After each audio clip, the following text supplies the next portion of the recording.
কৃষ্ণ। সমস্ত ভক্তবৃন্দ চরণে প্রণাম। গুরুদেব এবং সর্বোপরি শিল প্রভুপাদের চরণে প্রণাম নিবেদন করে কৃপা আশীর্বাদ প্রার্থনা করি। তো আজকের আমাদের শ্রীমদ্ ভগবদ্গীতা 6ষ্ঠ অধ্যায় শ্লোক নাম্বার 27। আপনারা শ্লোকে দেখুন, তাহলে মিলাতে পারবেন। তো 27 নম্বর শ্লোক।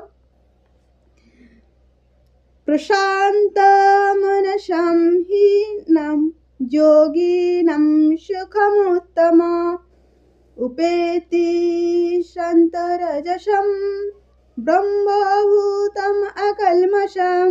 অনুবাদ: ব্রহ্মভাব সম্পন্ন, প্রশান্ত চিত্ত, রজগুণ প্রশমিত ও নিষ্পাপ হয়ে যার মন আমাদের নিবিষ্ট হয়েছে, তিনি পরম সুখ প্রাপ্ত হন। তো আমরা শুনছি, শ্রবণ করছি মন সংযমের কথা, কিনা মন সংযম হলে জীবনে পরম সুখ এবং আনন্দ লাভ করা যায়।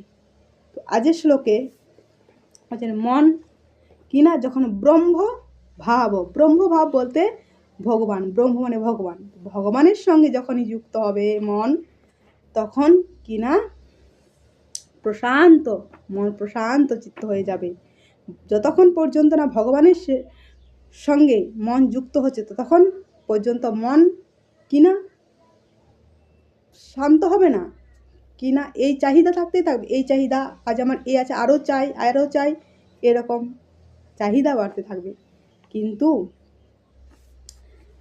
কিনা যখনই সে ব্রহ্মভাব, ভগবানের সঙ্গে যখনই মন যুক্ত হবে, তখনই কিনা সে হবে, নিষ্পাপ হয়ে এবং প্রশান্ত চিত্ত হয়ে, নিষ্পাপ হয়ে সে এই জগতেই সুখ, শান্তি, পরম সুখে সে বাস করতে পারবে। তো